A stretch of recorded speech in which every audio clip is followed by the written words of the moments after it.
C'est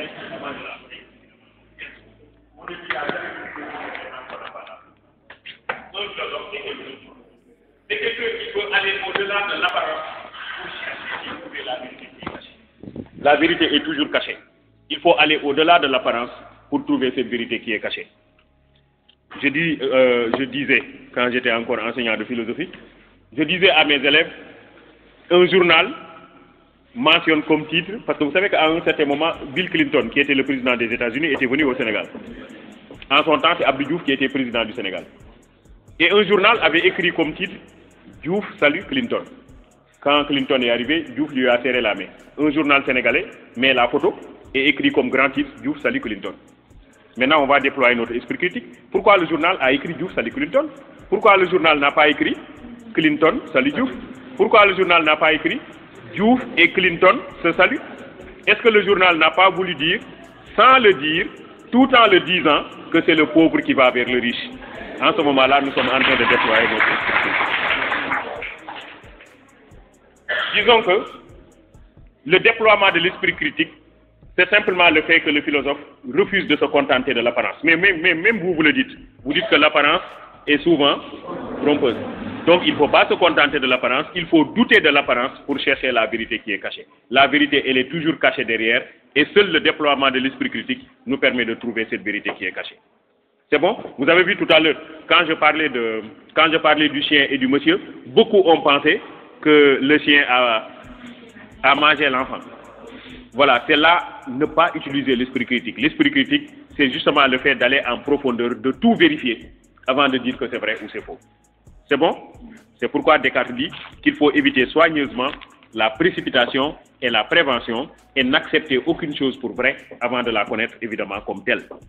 Ça, c'est le déploiement de l'esprit critique. Deuxième caractéristique de la philosophie. La dernière caractéristique de la philosophie, c'est la recherche du savoir. Mais ça aussi, vous le savez, un philosophe n'est pas quelqu'un qui possède le savoir, c'est quelqu'un qui va à sa quête. C'est pourquoi Socrate nous a enseigné que tout ce que je sais, c'est que je ne sais rien. Et puisque je ne sais rien, qu'est-ce que je dois faire? Je dois aller à la recherche du savoir. Donc un philosophe est quelqu'un qui va à la recherche du savoir, ce n'est pas quelqu'un qui possède le savoir, c'est quelqu'un qui le recherche.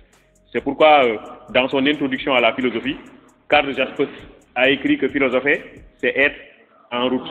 Les questions sont plus essentielles que les réponses en philosophie et chaque réponse devient une nouvelle question. On continue. La philosophie se trahit elle-même lorsqu'elle dégénère en dogmatisme, c'est-à-dire en savoir mis en formule définitif et complet. Voilà, la citation est complète.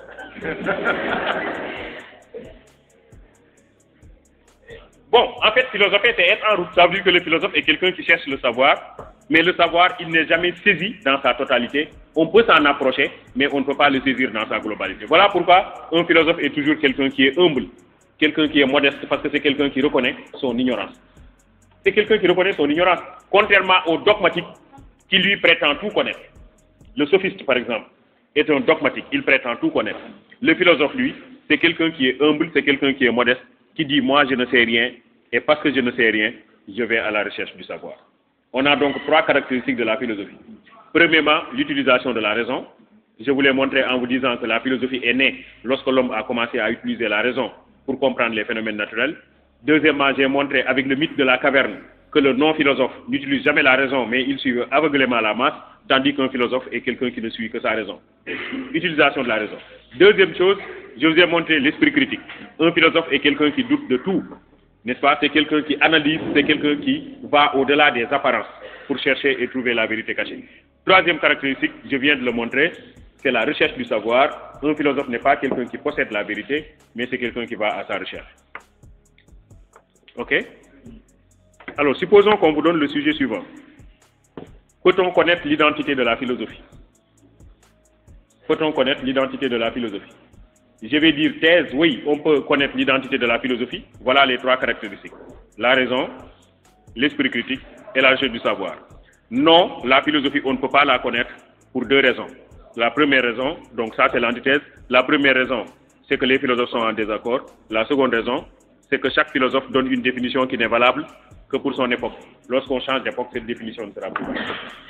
C'est bon?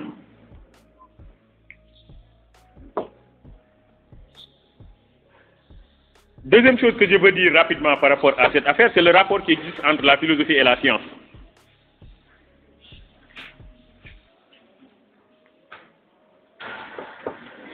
On va dire cette chose autour de trois axes.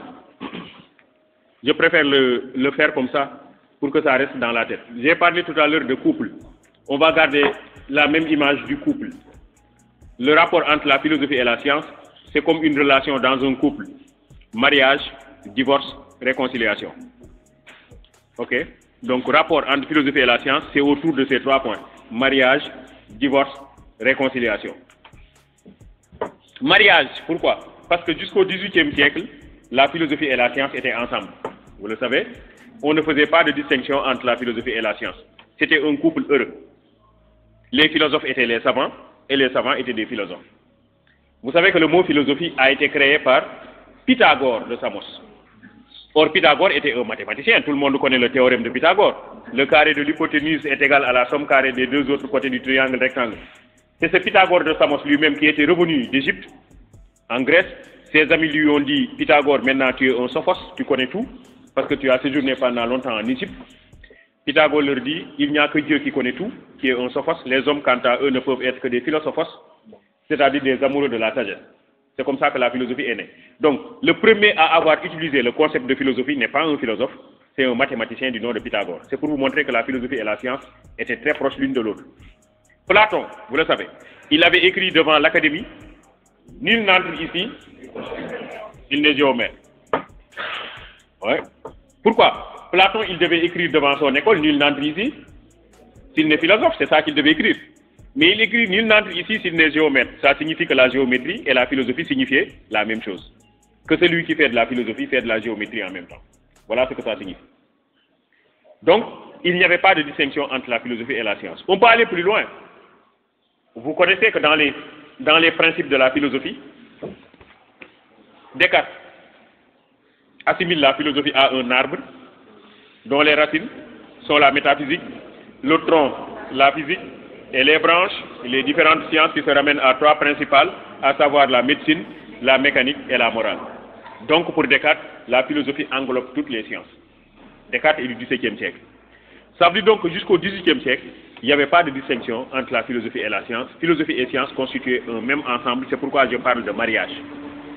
C'est bon? Donc premièrement, c'est mariage, parce que philosophie et ensemble, qu'est-ce que je dis? Philosophie et science constituaient un ensemble sans problème. Mais à partir du XVIIIe siècle, les sciences vont partir, vont prendre leur indépendance par rapport à la philosophie et il va commencer ce qu'on va appeler le divorce. À partir du XVIIIe siècle, c'est le divorce parce que la science se retire de la philosophie. Et la science commence à critiquer la philosophie. Donc non seulement la science quitte la philosophie, mais commence à critiquer la philosophie.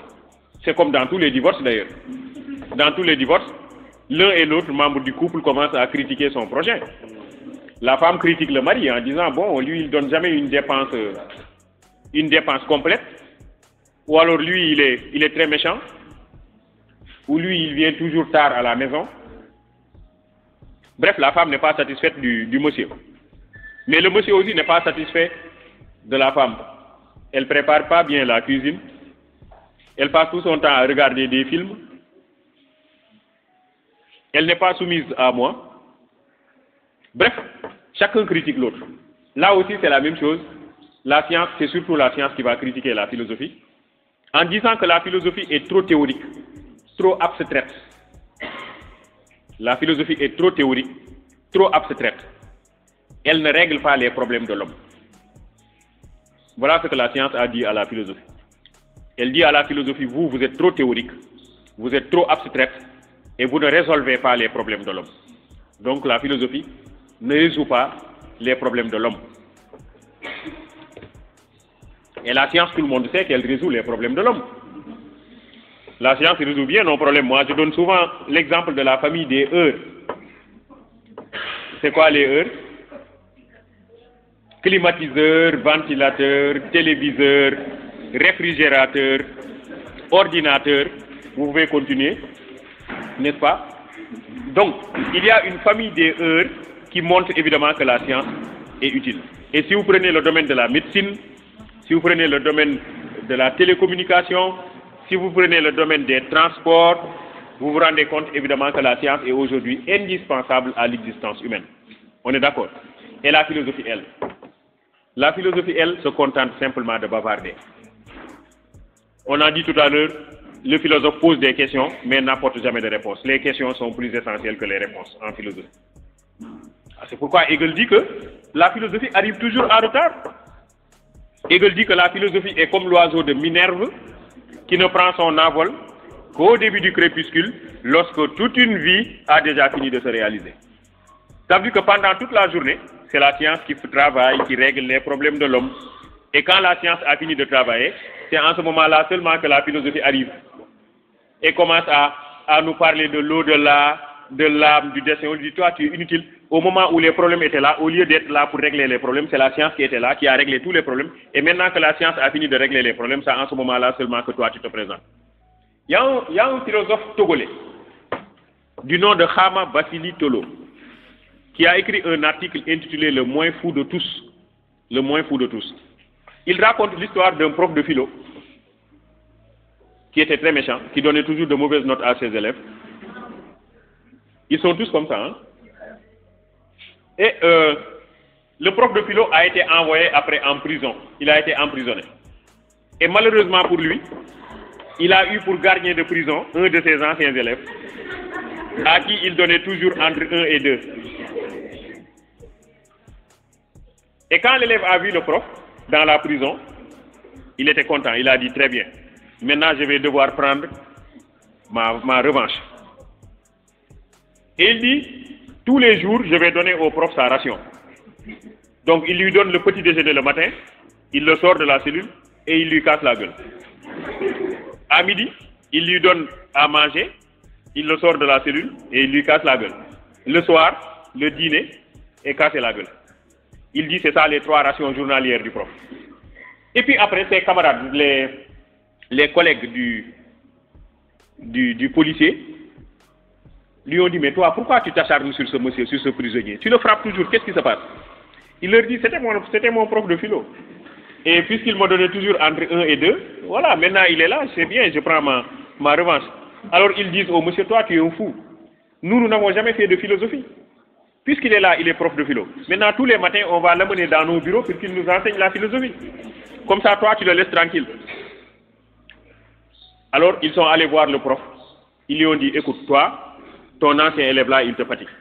Maintenant, on va te sortir tous les matins, on t'amène dans nos bureaux, tu nous enseignes la philosophie, et maintenant, on ne te frappera plus jamais. Le prof de philo était content. Le lendemain, il devait commencer sa première leçon devant les gardiens de prison. Il dit, qu'est-ce que la philosophie?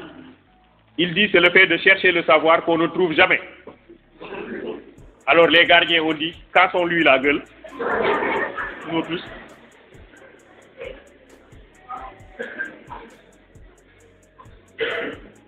Parce que celui-là, il va nous fatiguer. Au lieu de nous dire comment on peut faire pour avoir du riz, pour avoir des bananes, pour avoir de l'huile, pour régler le problème de nos familles, il nous dit qu'on cherche un savoir qu'on ne trouve jamais, alors on va lui casser la gueule. Donc c'est pour vous dire en fait que la philosophie semble inutile, elle ne règle pas les problèmes de l'homme, tandis que la science, elle, est là pour régler de façon pratique, les problèmes auxquels les hommes sont confrontés au quotidien. Ok? Donc voilà qui fait que la philosophie a tendance à être reléguée au second plan. Donc au XVIIIe siècle, il y a eu divorce entre la philosophie et la science, mais dans ce divorce, c'est la science qui l'emporte largement, parce que c'est la science qui critique la philosophie, et les hommes accordent beaucoup plus de confiance en la science qu'en la philosophie. Les gens accordent plus de confiance en la science qu'en la philosophie. C'est pourquoi Fougerola dit que toute compétition entre la philosophie et la science est ruineuse pour la première. Pour Fougerola, à chaque fois qu'il y a compétition entre la philosophie et la science, c'est la science qui l'emporte. Il n'y a rien à dire, la philosophie elle est toujours reléguée au second plan parce que les gens ont peur de la philosophie. Oui, à chaque fois qu'on parle de philosophe, on dit quoi? C'est un athée, c'est un fou, c'est un marginal. Donc, la philosophie a tendance à être reléguée au second plan. Par contre, quand on dit de quelqu'un qu'il est un savant, vous voyez, on a tendance à le respecter, à le célébrer, à le privilégier. La science, donc, est privilégiée par rapport à la philosophie. C'est le deuxième moment qui est le divorce. Mais alors, je viens de dire tout à l'heure que la science est privilégiée. Mais pensez-vous que la science règle seulement tous les problèmes de l'homme? Est-ce que la science elle-même ne crée pas des fois des problèmes? Exemple de problème de la science? Oui. La bombe atomique. Donc la science fait des conneries. Et puisqu'elle fait des conneries, il faut que la philosophie revienne à ses côtés pour la moraliser. C'est le troisième point, la réconciliation. La réconciliation, c'est le fait que la science fait des conneries, fait des dérapages, et évidemment, vous n'allez jamais écrire sur une copie des conneries. On dit plutôt des dérapages. La science fait des dérapages, et il appartient à la philosophie de moraliser la science. Science sans conscience. Qui a dit ça?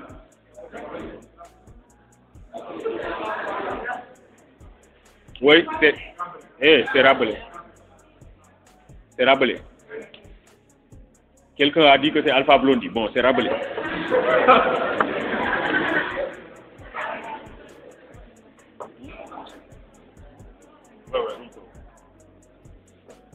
Ok? Donc, la science fait des dérapages. Votre camarade a parlé de la bombe atomique, la pollution, les effets de serre, quoi? La cybercriminalité, c'est-à-dire la criminalité qui se fait par le net. Vous voyez tous les jours là, il y a des truands au niveau du net qui vous disent que vous avez remporté le gros lot. Vous n'avez jamais vu ça? Ou à travers même vos téléphones portables, vous avez remporté le gros lot, envoyé de l'argent, etc. Si vous ne faites pas attention, on va vous escroquer. C'est des escrocs qui sont au niveau du net. C'est ça que l'on appelle la cybercriminalité. C'est des criminels par le biais du réseau Internet ou par le biais même du réseau du téléphone portable.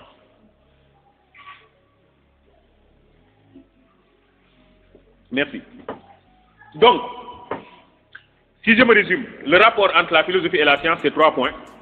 Le mariage, la philosophie et la science constituent un ensemble jusqu'au XVIIIe siècle.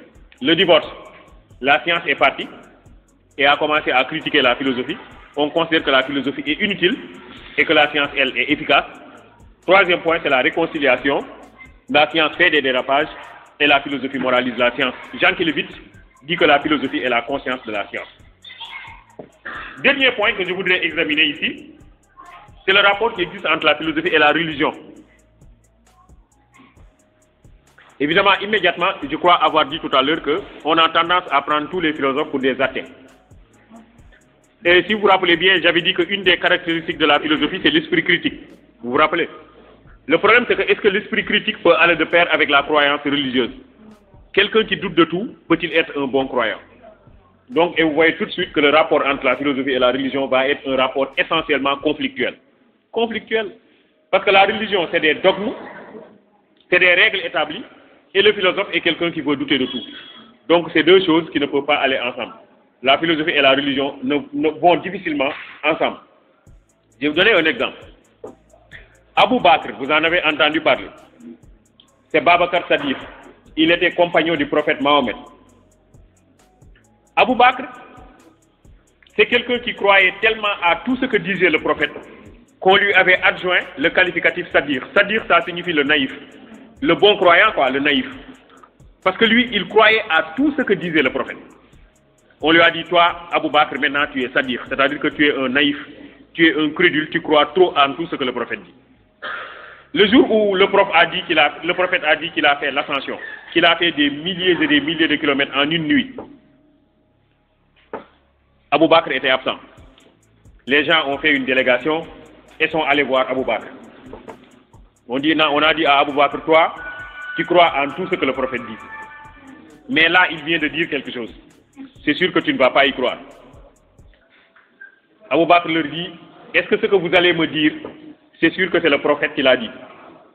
Ils disent tous, oui, c'est lui qui vient de le dire, il l'a dit sur la place du marché.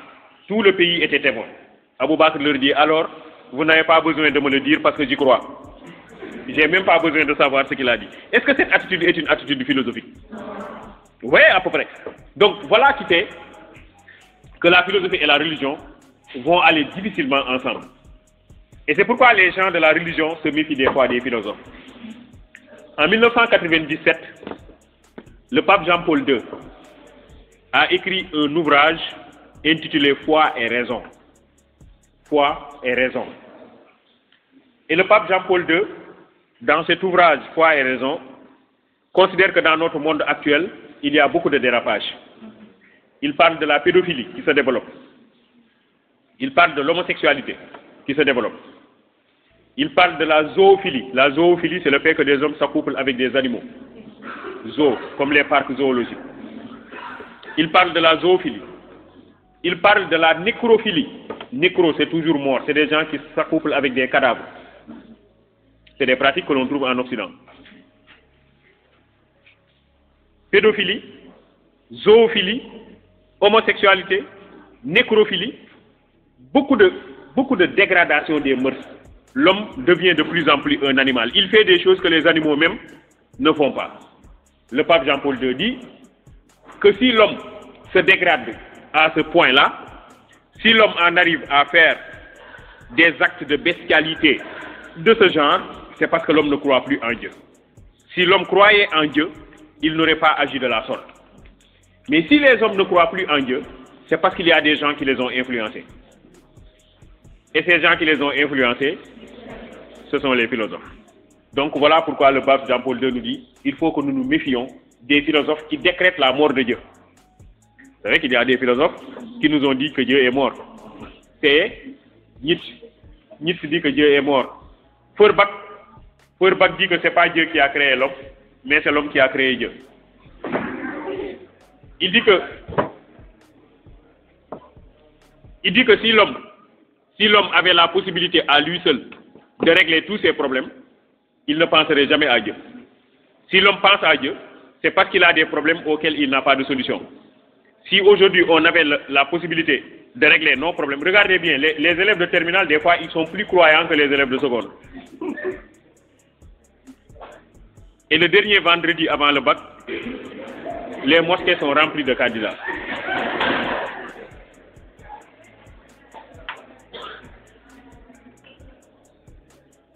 Et si vous prenez les mendiants, ils savent choisir leur lieu. Ils vont devant les portes des hôpitaux. Parce que justement, vous avez un ami, un parent qui est malade, vous voulez qu'il guérisse de sa maladie, vous donnez l'aumône. Ils vont devant les portes des pharmacies, même chose.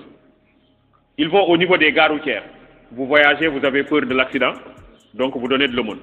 Ils vont aussi devant les centres des examens. Tous les candidats donnent l'aumône. Alors Feuerbach dit donc, si l'homme fait recours à Dieu, le plus souvent, c'est parce qu'il a des problèmes auxquels il n'a pas de solution. La légende rapporte qu'il y a une vieille dame qui était une bonne croyante, qui a vénéré Dieu de toute sa vie, mais qui était pauvre. Elle n'a jamais eu de l'argent. Et puis un jour, elle était fatiguée. Elle s'est mise sous un arbre, sous un baobab, et elle a dit à Dieu, faites descendre le baobab sur moi, parce que pendant toute ma vie, j'ai prié vraiment et je suis resté pauvre. Alors le baobab commençait à tomber sur elle. Elle prend la fuite.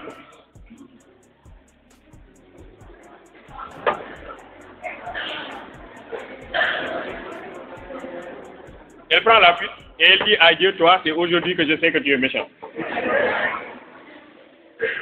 Parce que pendant toute ma vie, je t'ai demandé de l'argent, tu as refusé. Aujourd'hui, une seule fois, je te demande de me tuer, tu acceptes. Donc quand il s'agit de tuer, tu es rapide. Mais quand il s'agit de donner de l'argent, tu es lent. Bon, voilà, qui fait que, évidemment, la religion se méfie de la philosophie. On considère que la philosophie est dangereuse, que la philosophie est hérétique. Mais aussi, vous avez vu qu'il y a des philosophes qui s'attaquent à la religion. Je vous ai parlé de Nietzsche, je vous ai parlé de Ludwig Feuerbach. Feuerbach dit que ce n'est pas Dieu qui a créé les hommes, mais c'est les hommes qui ont créé Dieu. Et j'aurais pu vous parler de Karl Marx, qui dit que la religion est l'opium du peuple. Ça veut dire que la religion est toujours là pour les riches. La religion, c'est l'affaire des riches. Ce sont les riches, les bourgeois, qui veulent que les ouvriers ne fassent pas la révolution et qui leur font croire que vous devez accepter votre destin. Acceptez votre destin, vous êtes pauvre ici, mais vous serez récompensé dans l'autre monde. Comme Serigne Dakarou, dans les bouts de bois de Dieu de Ousmane Sembène. Lorsque les ouvriers insurgés du Dakar-Niger ont voulu faire la grève, Serigne Dakarou, corrompu par les Blancs, est allé dire aux ouvriers, acceptez votre situation, vous êtes pauvres ici, mais vous serez récompensés dans l'autre monde. Et il cite même des versets du Coran. Quelque part dans le Coran, effectivement, Dieu dit, glorifie le nom de ton Seigneur, c'est lui qui t'a créé et c'est lui qui fixe ton destin. Glorifie le nom de ton Seigneur, c'est lui qui t'a créé et c'est lui qui fixe ton destin. Donc acceptez votre destin, vous êtes pauvre ici, mais vous serez récompensé dans l'autre monde. Donc ne faites pas la grève, ne faites pas la révolution. Marx dit que donc la religion est l'opium du peuple parce que la religion est là seulement pour les riches. Voilà donc le rapport entre la philosophie et la religion est un rapport conflictuel. C'est deux activités qui vont difficilement ensemble. La philosophie met l'accent sur la raison, sur l'esprit critique, et ces choses-là ne sont pas tolérées par la religion. C'est bon? Cependant, c'est ça l'antithèse si vous voulez. Cependant, ce serait injuste de dire que philosophie et religion ne peuvent jamais aller ensemble. Ça n'a aucun sens d'ailleurs.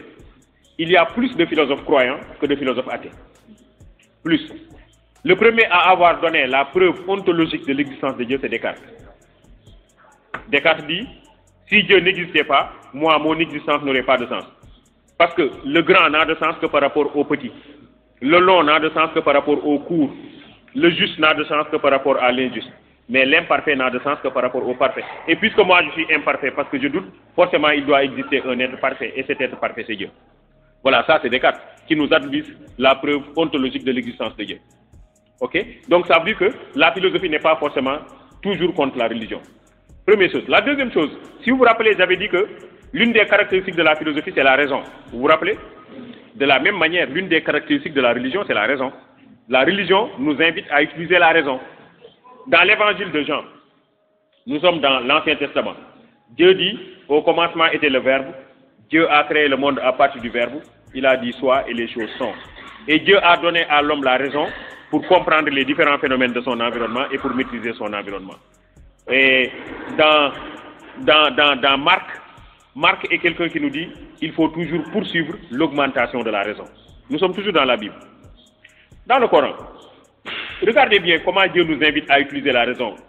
Si vous fréquentez la sourate An-Nahl, les abeilles, dans la sourate An-Nahl, vous pouvez avoir la traduction française. On ne peut pas compter le nombre de fois où Dieu dit je m'adresse aux gens qui savent, je m'adresse aux gens qui réfléchissent, je m'adresse aux gens qui raisonnent, je m'adresse aux gens qui entendent. Ahlul Bab, ceux qui se servent de la raison. C'est certainement pourquoi les jeunes disent Dangmay Bab, parce que Bab ça veut dire raisonner en arabe. Ahlul Bab, ceux qui se servent de la raison. Ok? Dieu dit je m'adresse à ces gens-là, je m'adresse aux gens qui sont doués de raison.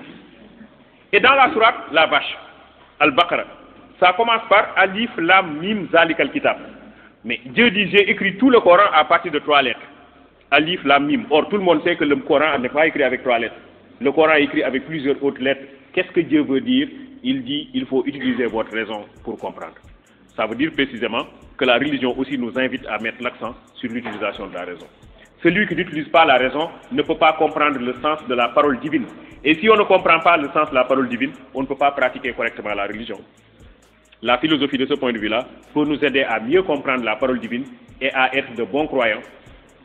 Ce que Clément d'Alexandrie appelle la foi du savant. Clément d'Alexandrie dit qu'il y a 2 types de foi. La foi du charbonnier et la foi du savant. La foi du charbonnier, c'est les croyants qui suivent aveuglément. Vous savez, il y a des gens qui, quand ils prient, ne savent même pas comment prier. Ils ne savent même pas réciter. Ils font de la gymnastique. C'est appui tendu, roulade en avant, tout ce que vous voulez. Parce qu'ils prient et ils ne savent rien. Ils suivent aveuglément, ils sont dans l'obscurantisme. Par contre, il y a des gens qui, quand ils prient, maîtrisent bien ce qu'ils disent. C'est ça que recherche la religion. C'est les gens qui utilisent la raison pour comprendre la parole divine et pratiquer correctement la religion. Et c'est cela où la philosophie, c'est à ce niveau-là que la philosophie peut nous aider à mieux comprendre la religion. Donc disons que philosophie et religion sont conflictuelles d'une part, mais d'autre part elles sont complémentaires parce que toutes les deux se servent de la raison. Aussi bien la philosophie que la religion se servent de la raison. Ça, c'est les premières choses que je voulais dire. La dernière chose que je veux dire, c'est que je vous ai parlé tantôt de la vie de couple. Vous vous rappelez de ce couple qui est resté longtemps sans avoir d'enfants. Qu'est-ce qui se passe quand on se marie et qu'on reste des années sans avoir d'enfants? Vous voyez à peu près comment la société nous regarde. Nous sommes gênés au niveau de la société. Les gens disent que c'est l'homme, les autres disent que c'est la femme. En tout cas, tous les deux sont gênés. Je suis en train de parler de la vie sociale. Ça veut dire que dans la société, il y a des normes qui sont établies et on nous impose de suivre ces normes. C'est pourquoi Émile Durkheim considère que l'individu qui vit en société n'a pas de liberté. Celui qui vit en société n'a pas de liberté. Pourquoi? Parce qu'il est soumis à des règles. Nous sommes obligés de porter des habits.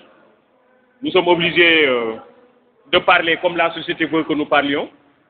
Nous sommes obligés de respecter nos parents. Nous sommes obligés de respecter la religion.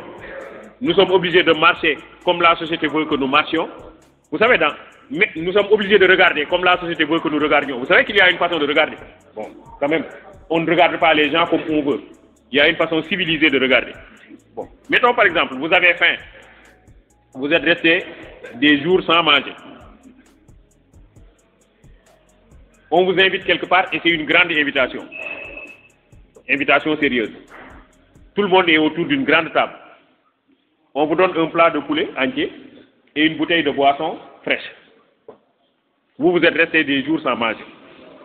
Qu'est-ce qui se passe? Vous avez des problèmes parce que justement vous voulez vider le plat, mais puisqu'il y a le regard des autres, donc la société, vous dites bon, vous êtes obligé de manger un peu pour donner l'impression que vous êtes habitué au poulet.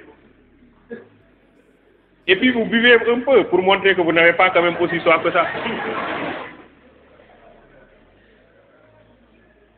Maintenant, ce que vous pouvez souhaiter, c'est qu'il y ait coupure d'électricité. Dans le noir, vous videz le plat rapidement, vous videz la bouteille et vous changez de place.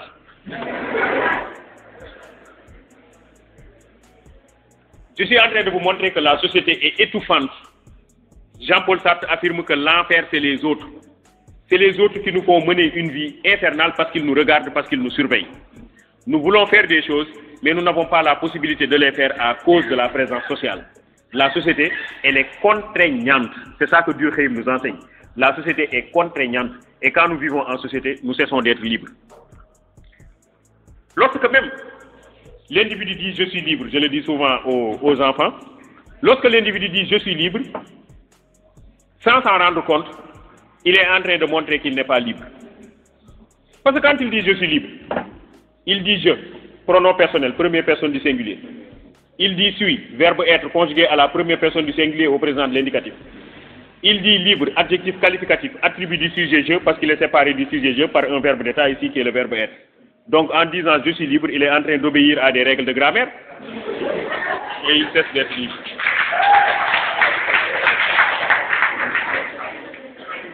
Je dis simplement que quand nous vivons en société, nous n'avons plus de liberté.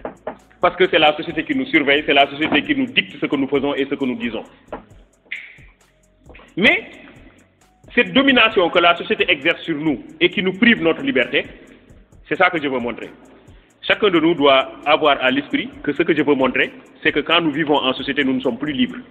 C'est ça simplement que je veux montrer. Je veux montrer que quand nous vivons en société, nous ne sommes plus libres. Je viens de le montrer à travers le langage. Les mots que nous utilisons sont des mots qui nous sont dictés par la société. Je ne peux pas parler n'importe comment. Vous-même, des fois, vous dites à un individu, vous ne savez pas comment parler. Ça ne nous arrive pas, non? C'est parce que cet individu parle en ne respectant pas les règles. Quand nous parlons à nos parents, il y a une façon de parler. Quand nous parlons au marabout, il y a une façon de parler. Quand nous parlons à notre prof, il y a une façon de parler. Vous n'allez pas dire à votre prof, monsieur, vous m'avez foutu un 2. Même si c'est ça que vous voulez dire. Vous dites, monsieur, vous m'avez donné un 2. Tout en sachant que ce que vous avez voulu dire, c'est que vous m'avez foutu un 2. Vous voyez ce que je veux dire?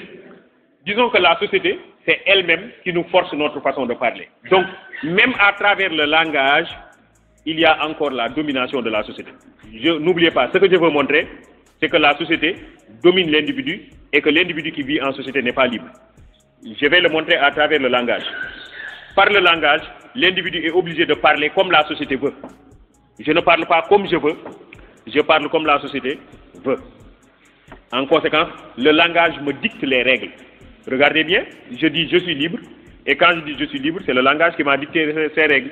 Je ne peux pas dire je sommes libre, je ne peux pas dire j'ai libre, je suis obligé de dire je suis libre, pour être compris.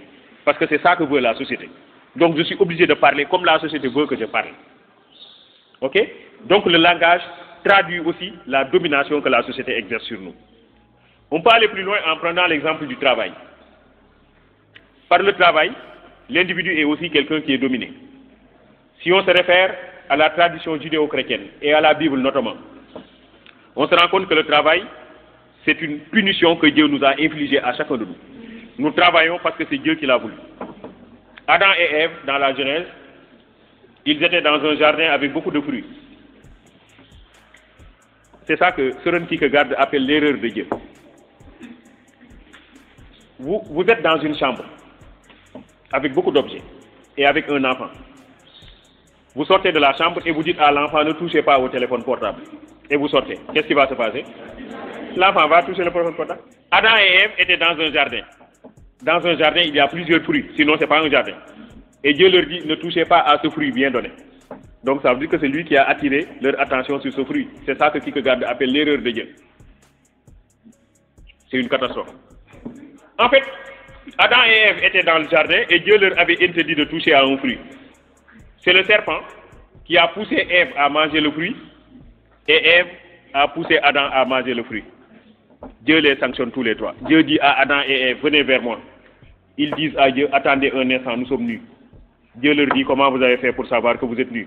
Vous avez mangé le fruit de la connaissance que je vous avais interdit. Je vais vous sanctionner. Et Ève dit, c'est le serpent qui m'a poussé. Adam dit, c'est la femme que tu as mise à côté de moi qui m'a poussé. Dieu leur dit, d'accord, mais vous tous, vous êtes sanctionnés. Et ça commence par le serpent. Dieu dit au serpent, tu seras l'animal le plus maudit des animaux de la terre. Tu marcheras à plat ventre et tu boufferas de la poussière. Je créerai inimitié entre toi et les autres animaux de la forêt et les hommes te blesseront la tête par le talon. Dieu dit à Ève, puisque toi tu as poussé ton mari à manger le fruit, désormais tes désirs porteront sur lui, mais il te dominera et tu enfanteras dans la souffrance. Et Dieu dit à Adam, puisque toi tu as écouté la voix de ta femme et non ma voix, désormais c'est à la sueur de ton front, donc le travail, que tu assureras ta nourriture tous les jours de ta vie, jusqu'à ce que tu retournes à la poussière d'où tu fus pris, parce que tu n'es que poussière et tu retourneras à la poussière. Donc ici, le travail apparaît. Le travail apparaît comme une sanction que Dieu a infligée à l'homme.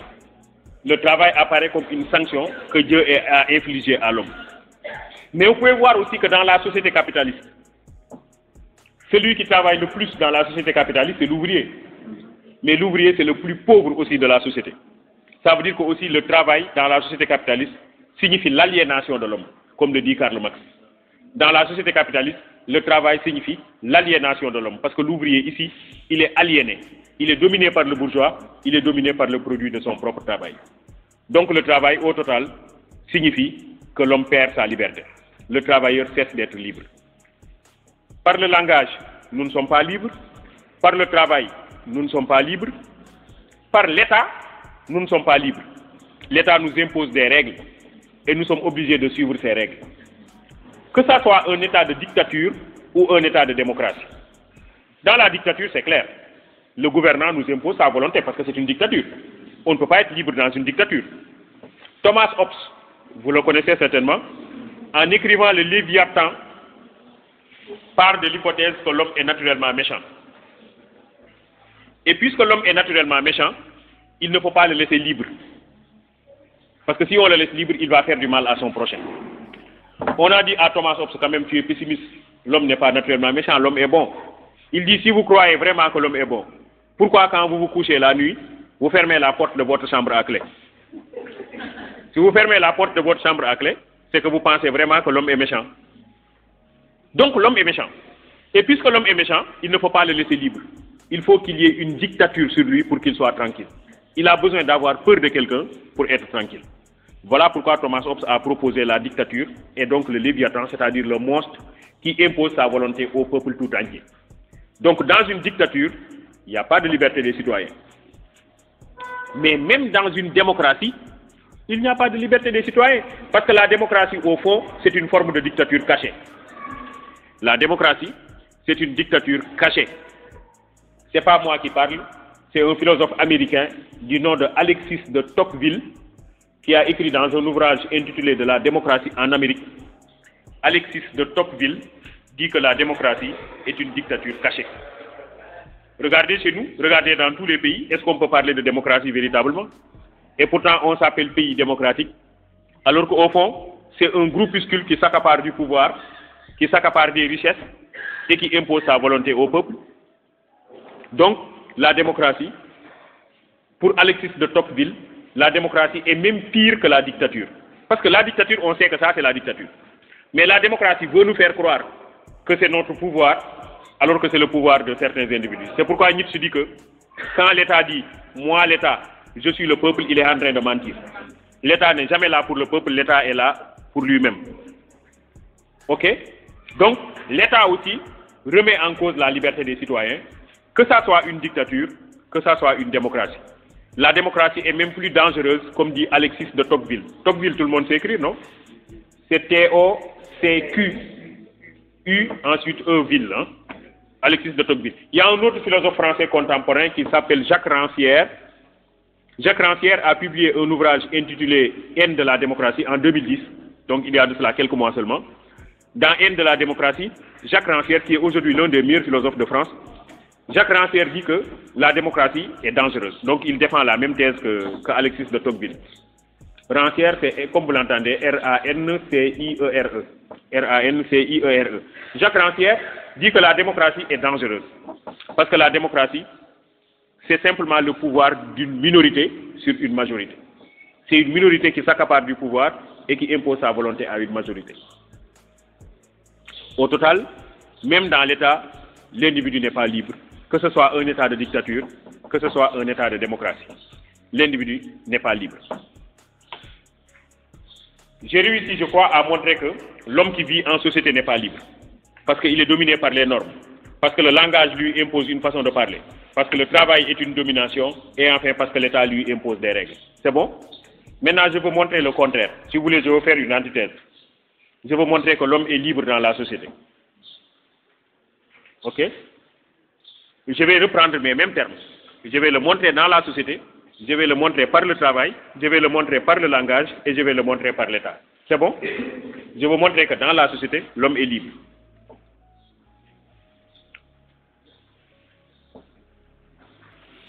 Si vous vous rappelez, j'avais dit dans un premier temps que la société est étouffante, que la société est contraignante. Elle nous impose une conduite à adopter.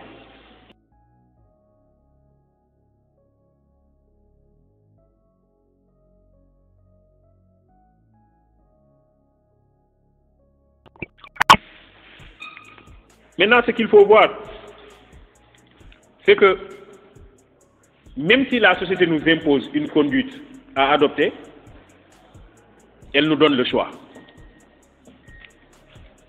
Elle nous donne le choix. Dans certains cas, nous avons ce que l'on appelle le conflit de normes. Il y a conflit de normes quand deux normes sont simultanées et opposées. Par exemple, vous avez cours de philo à 8 heures. Vous vous réveillez à 6 heures du matin pour vous préparer à aller à l'école. On vous appelle au téléphone et on vous dit que votre meilleur ami est à l'hôpital, il est malade, il veut vous voir urgemment. Qu'est-ce que vous faites? Vous allez certainement à l'hôpital. Si vous allez à l'hôpital, est-ce que vous ne violez pas une règle? Parce que vous allez rater votre cours, donc vous violez les règles de l'école. Mais si vous allez à l'école, est-ce que vous ne violez pas aussi une règle? Si, vous violez les règles de l'amitié. Ça veut dire quoi?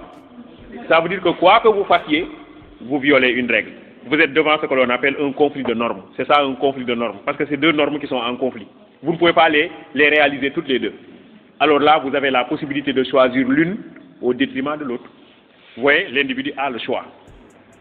L'individu a le choix. Parce que vous ne pouvez pas respecter les deux normes en même temps. Donc un conflit de normes, quelqu'un a parlé de dilemme. C'est quand vous êtes devant un dilemme. Vous êtes devant deux normes et vous ne savez pas que faire. Là, la société vous laisse le choix. Vous allez choisir de suivre une au détriment de l'autre. Vous êtes marié et votre mari vous envoie à la boutique. Au même instant, votre maman vous envoie à la boutique.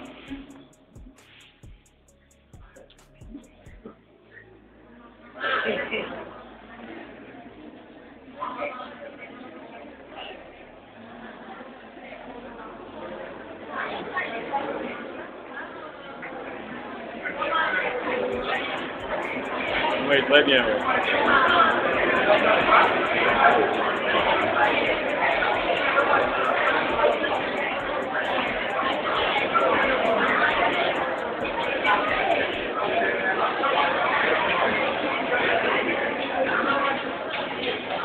Bon, ok. Qu'est-ce que vous constatez? Vous constatez ici que chacun de nous a le choix. Vous êtes devant ce que l'on appelle un conflit de normes. Donc devant le conflit de normes, c'est à vous de faire votre choix. Ok? Donc ici, vous voyez, la société vous laisse une marge de liberté parce que vous avez le choix. Première situation. La deuxième situation où vous avez une marge de liberté, c'est ce que l'on appelle la nature suggestive et non indicative des règles. C'est-à-dire que la société nous demande de faire une chose, mais ne nous dit pas comment faire. La société nous demande de faire une chose, mais ne nous dit pas comment faire. Donc elle nous laisse la liberté. L'essentiel c'est de faire. Comment nous faisons, ce n'est pas son problème. Ça c'est notre liberté. Exemple, la société nous demande de nous habiller. Mais est-ce qu'elle nous dit la couleur? Non, la couleur c'est notre choix. Est-ce qu'elle nous dit le style? Non, le style c'est notre choix. Vous voyez, certains sont en style occidental, d'autres en style africain, d'autres en style jump, rappeur, etc. Chacun avec son style. Ok, la taille. La taille, quelque part, nous avons une marge de choix au niveau de la taille. On peut porter une chemise serrée, une chemise ample. On peut porter une chemise longue manche, une chemise courte manche. C'est notre choix. Ok? Là aussi, la société nous laisse une marge de choix. Donc la société nous laisse une marge de choix dans deux situations. La première situation, c'est les conflits de normes. Tout le monde comprend ce que c'est qu'un conflit de normes. C'est quand deux normes arrivent, vous ne pouvez pas les respecter. Vous respectez l'une, vous laissez l'autre. Conflit de normes. Deuxième situation, la société nous dit faites une chose, mais ne nous dit pas comment faire. Comment faire, c'est notre choix. Ok? On appelle ça la nature suggestive et non indicative des règles. La nature suggestive, suggérée, avec deux G. La nature suggestive et non indicative des règles. Les règles ne nous indiquent pas, elles nous suggèrent.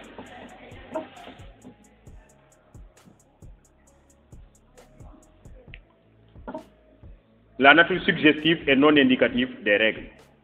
C'est ça. La société nous demande de faire une chose, mais ne nous dit pas comment il faut faire. Elle nous laisse le choix.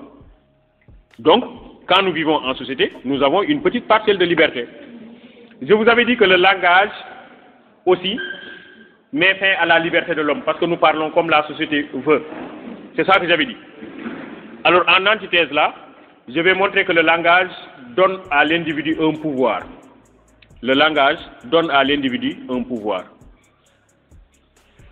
Le langage nous donne un pouvoir.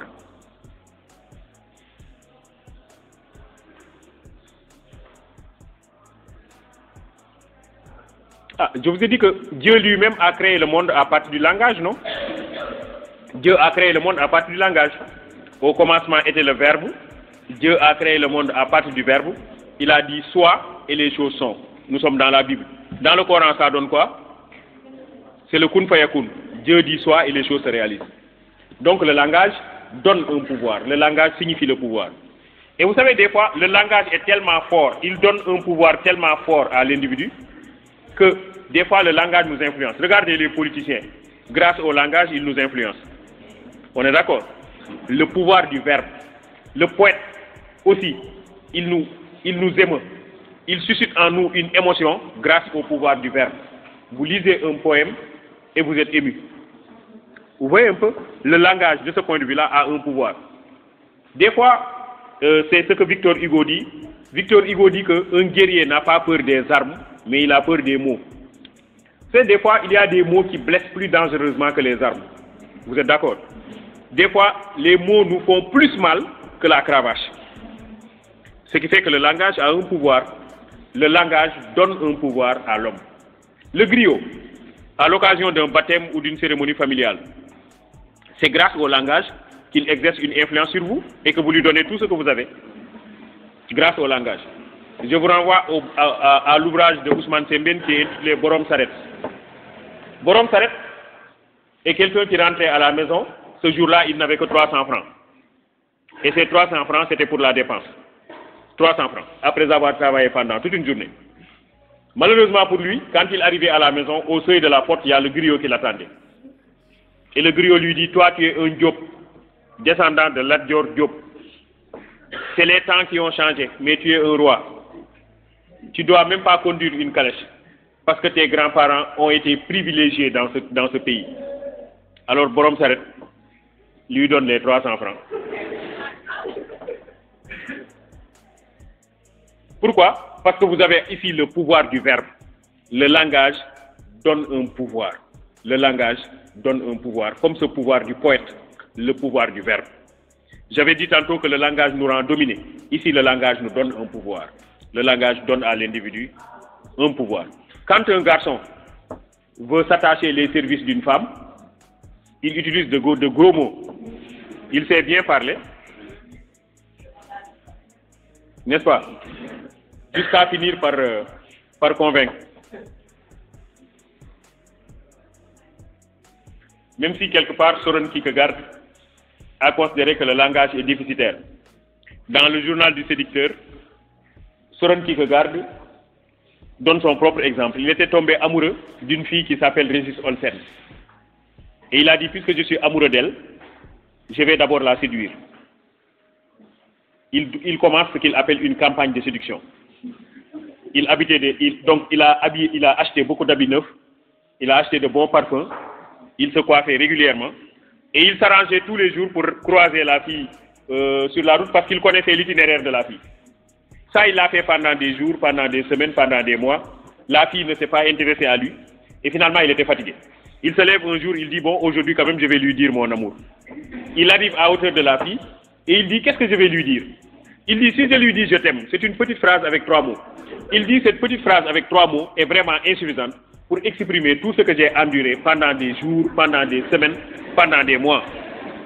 Finalement, il a préféré se taire, parce que là aussi, on se rend compte que le langage, des fois, ne nous permet pas de dire tout ce que nous voulons dire. Il a préféré se taire. Des fois, le silence est plus parlant que la parole. C'est pourquoi je dis, moi, que la meilleure lettre d'amour, ce serait une lettre blanche. Une lettre sur laquelle on n'écrit rien, ou un message sur lequel on n'écrit rien. Ce serait une façon de dire que mes sentiments sont tellement profonds, sont tellement intenses, sont tellement originaux et authentiques que je ne trouve pas les mots exacts pour les exprimer. Bon, il ne faut jamais faire ça.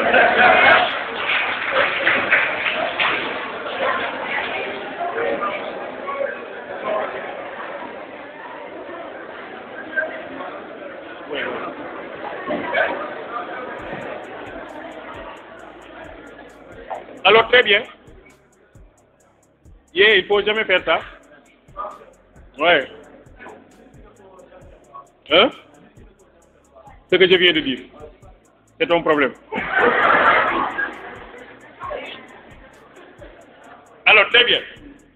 Donc le langage confère à l'individu un pouvoir. Ensuite, j'avais dit que le travail, si vous vous rappelez, aliène l'homme. Le travail, c'est la domination, c'est l'aliénation. Mais là, je vais montrer que le travail permet à l'homme de s'émanciper. Dans la dialectique du maître et de l'esclave, Hegel montre que par le travail, l'esclave devient le maître du maître. Par le travail, l'esclave devient le maître du maître. Ça veut dire que donc le travail nous permet de nous libérer et de nous émanciper. Vous-même, vous êtes là parce que vous voulez avoir du travail. Vous êtes là parce que vous voulez avoir le bac. Après le bac, vous allez faire une formation professionnelle. Après votre formation professionnelle, vous allez trouver un emploi. Et si vous trouvez un emploi, vous allez être plus libre. Vous n'allez plus dépendre de vos parents. Vous voyez un peu. Donc le travail nous permet de nous libérer. Le travail nous permet de nous émanciper. C'est ce que Hegel défend dans la dialectique du maître et de l'esclave. C'est bon? Donc le travail ne nous aliène pas. Le travail nous libère. Marx lui-même, je vous ai dit que Marx considère que le travail est aliénation. Mais Marx lui-même considère que le travail distingue l'homme de l'animal. Donc même si le travail est aliénant, il nous distingue de l'animal. Parce que l'animal ne travaille pas. Ce qui distingue dès l'abord, dit-il, le plus mauvais architecte de l'abeille la plus experte, c'est qu'il a conçu la cellule dans sa tête avant de la construire dans la ruche. Nous sommes dans la section 3 du Capital. Donc pour Marx, le travail permet de distinguer l'homme de l'animal. Donc de ce point de vue-là, le travail est important. Ok? Ensuite, j'avais parlé de l'État. Je crois que c'était la dernière chose que j'avais dit. J'avais dit que l'État nous domine. L'État met fin à notre liberté, même si c'est un État de démocratie. Maintenant, je vais montrer que l'État nous libère. Est-ce que vous comprenez ma démarche? Je vais montrer que l'État nous libère. Mais il s'agit du véritable État démocratique dont parlent Rousseau et Montesquieu. Dans le contrat social, ça fait partie de votre programme. Dans le contrat social, Rousseau dit que dans une vraie démocratie, ce sont les citoyens eux-mêmes qui établissent les lois. Par exemple, si on considère que cette classe-là est un État, et si on considère que l'un de nous est chef d'État, ce n'est pas à lui de faire les lois, mais c'est à nous tous de faire les lois. Si nous faisons les lois et que nous respectons les lois après, nous respectons qui? Nous nous respectons nous-mêmes, donc nous sommes libres.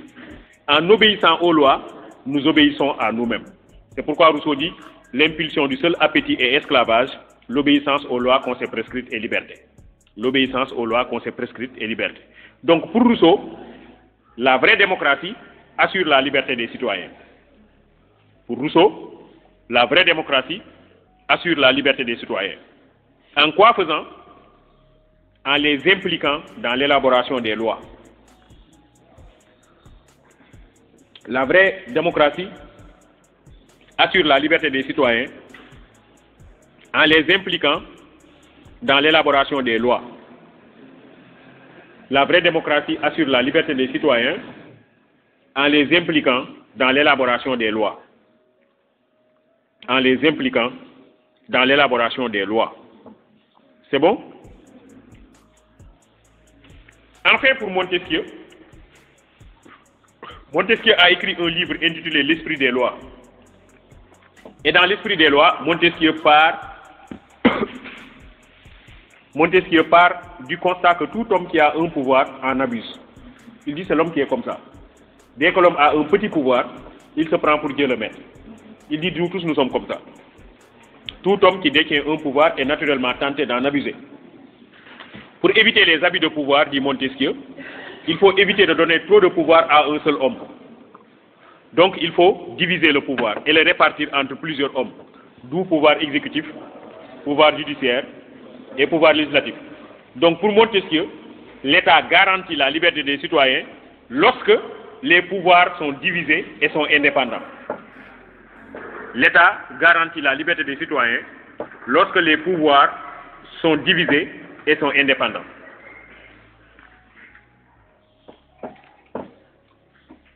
L'État garantit la liberté des citoyens lorsque les pouvoirs sont divisés et sont indépendants. Il ne s'agit pas seulement de diviser les pouvoirs, il faut que chaque pouvoir soit indépendant. Lorsque les pouvoirs sont divisés et sont indépendants.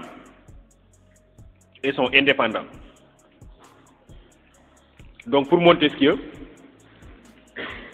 la démocratie assure la liberté des citoyens, l'État assure la liberté des citoyens lorsque les pouvoirs sont divisés et sont indépendants. J'ai animé il y a un mois à peu près une conférence à Ziguinchor. J'étais invité par l'Alliance française à parler du problème de la démocratie en Afrique. Et je disais qu'en fait, un des problèmes qu'on a en Afrique, c'est qu'il y a division des pouvoirs, mais il n'y a pas indépendance des pouvoirs. Vous avez souvent en Afrique le pouvoir exécutif qui domine les autres pouvoirs. Le pouvoir exécutif, c'est le pouvoir du président de la République. En Afrique, le président de la République est trop fort. Il a trop de pouvoir. Et c'est lui qui écrase les députés et les juges. Les députés, c'est le pouvoir législatif, les juges, c'est le pouvoir judiciaire. Souvent en Afrique, vous avez un président qui est très fort et les autres pouvoirs sont faibles. Quand il y a ça, il n'y a plus de démocratie. Pour qu'il y ait démocratie, il faut que chaque pouvoir soit fort. C'est pourquoi Montesquieu dit le pouvoir arrête le pouvoir. Le pouvoir arrête le pouvoir. Voilà, le pouvoir arrête le pouvoir. Donc il doit y avoir un contre-pouvoir pour chaque pouvoir. Voilà, brièvement résumé ce que je voulais dire. Je vous remercie de votre attention.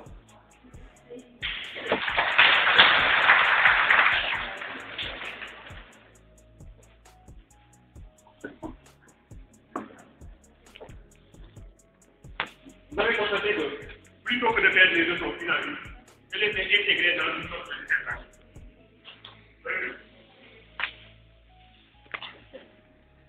Voilà, c'est bien.